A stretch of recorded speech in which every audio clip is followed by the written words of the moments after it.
Bonjour tout le monde, je m'appelle Samuel Lessard, je suis au lancement actuellement du Jeep Wagoneer S 2024. Oui, nous sommes en janvier 2025, fin du mois de janvier, et on parle encore d'un véhicule de l'année modèle 2024.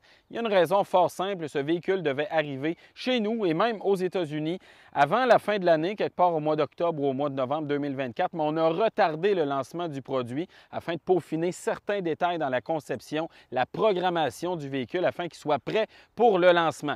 Tout ça pour dire qu'il va avoir une année modèle 2024. Elle sera très courte parce que les modèles de l'année 2025 vont arriver au printemps. On va annoncer au Salon de l'Auto de Chicago certains changements, une multiplication des versions pour ce modèle-là et le modèle 2025 donc arrivera au printemps avec ces changements au niveau de l'offre des déclinaisons. Concentrons-nous donc pour le moment sur la version 2024, une seule déclinaison disponible, édition de lancement, qui va se situer vraiment au sommet de la gamme. Elle est toute équipée. On a vraiment tous les équipements disponibles à bord de ce véhicule-là. Le prix de la version de lancement, on est à 91 500 $ incluant transport et préparation. Vous allez me dire, c'est quand même assez dispendieux. Vous avez raison, mais attendez-vous à voir arriver au printemps des versions qui vont être moins chères, sans doute avec moins de puissance et avec moins d'équipement pour offrir un peu plus de variété pour les consommateurs. Premier coup d'œil sur ce véhicule-là, bien évidemment, on remarque la grille à l'avant du véhicule avec 7 barres verticales.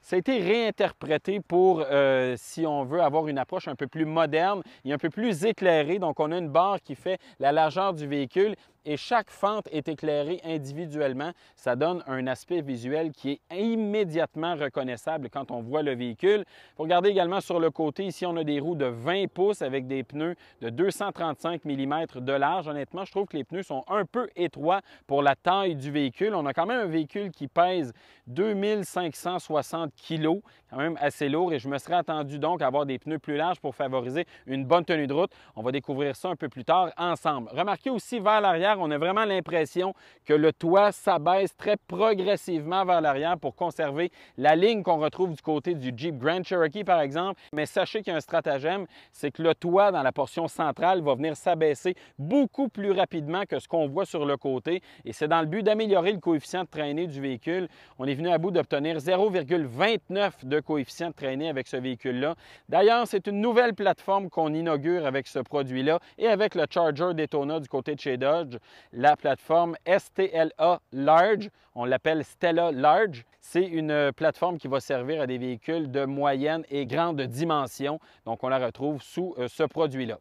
Quand on monte à bord du véhicule, bien, ce qui surprend d'abord et avant tout, c'est la quantité d'écrans. On en a 4. Instrumentation de 12,3 pouces. Système d'infodivertissement de 12,3 pouces. On a un écran devant le passager qui, lui, est de 10,3 pouces. Et aussi un écran qui sert à paramétrer les différents éléments de confort à bord du véhicule qui se trouvent un peu plus bas. Donc, on a les commandes de climatisation, mais on peut, par exemple, paramétrer le massage des sièges à l'avant. Quand je vous dis que c'est un véhicule qui est tout équipé dans l'édition de lancement, vous en avez un bon exemple ici. Cet écran est amovible dans le sens où on peut le pousser vers le haut, ce qui permet de conserver les commandes de climatisation, mais aussi d'avoir un espace de rangement. Ça, je trouve que c'est quand même bien pensé. Ça permet de conserver une bonne ergonomie. Et si je regarde devant moi, on a une instrumentation, je le disais, de 12,3 pouces. Il y a 4 tableaux différents, donc des cadrans un peu plus classiques, une approche un peu plus épurée. On a aussi la possibilité d'afficher la carte, donc beaucoup de possibilités de personnalisation et je trouve vraiment que c'est bien réalisé. Commentaire rapide sur les sièges que j'ai trouvé personnellement plutôt inconfortable autant du côté passager que conducteur. Je trouve que ça manque vraiment de support pour les jambes et pour le dos. L'assise est quand même assez ferme aussi et même si on a beaucoup de réglages, bien, moi je ne suis pas parvenu à avoir une position de conduite que j'ai trouvée confortable. Donc c'est vraiment un élément à surveiller avant de se procurer ce véhicule-là. En termes de finition, de qualité de matériaux, bien, on a utilisé plusieurs matériaux véganes avec un certain souci, un respect de l'environnement. Ça demeure quand même des matériaux qui sont d'assez bonne qualité. On a un assemblage qui est quand même assez solide. Ça, je trouve que c'est bien. Et on a aussi l'éclairage d'ambiance, 64 couleurs paramétrables. Donc ça, vraiment, je trouve que c'est réussi de ce côté-là.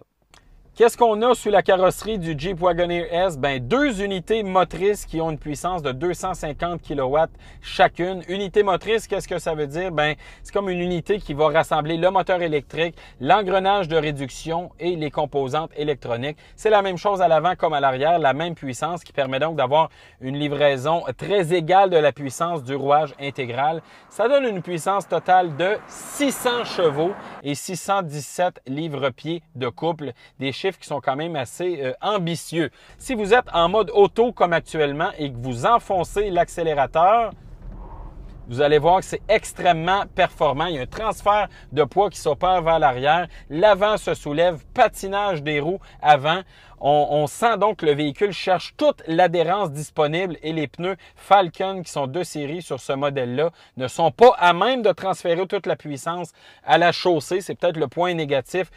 Calibration de l'accélérateur, ça c'est un point qui me tanne vraiment. L'accélérateur est extrêmement sensible, ce qui fait que quand on circule sur la route ou même en ville, on veut accélérer légèrement, le véhicule nous donne un peu trop de puissance. On relâche donc le pied de l'accélérateur, on tombe en freinage régénératif.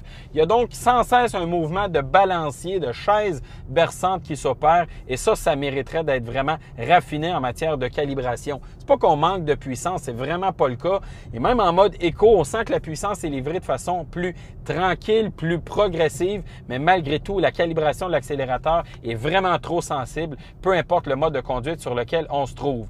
Comportement routier, j'aime beaucoup la calibration de la suspension. C'est un véhicule qui est très stable sur la route, bien planté au sol. J'aimerais des pneus qui seraient plus larges ou de meilleure qualité pour avoir une meilleure adhérence, mais on sent que le véhicule est capable d'en prendre. Ce que j'aime un peu moins, c'est la calibration de la direction. Elle est un peu trop légère, il y a un flou au centre, très peu de communication. On ne se sent pas connecté avec le véhicule, donc on n'a vraiment pas envie de conduire le véhicule de manière très sportive. Consommation d'énergie.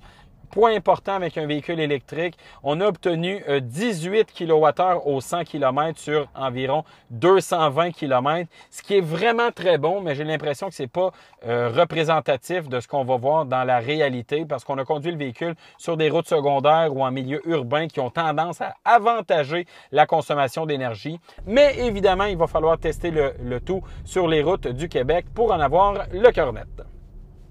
J'ai eu un questionnement tout au long de la journée, c'est comment vraiment le Wagoneer S s'inscrit dans la marque Jeep, parce qu'on a beau avoir le mot Jeep écrit sur le véhicule et avoir le nom Wagoneer qui est quand même lourd de sens du côté de cette marque. On n'a pas une capacité de remorquage qui est très élevée, on a seulement 3400 livres. On n'a pas de capacité hors route non plus notoire, on a seulement une garde au sol d'environ 6 pouces et demi, ce qui est quand même assez réduit.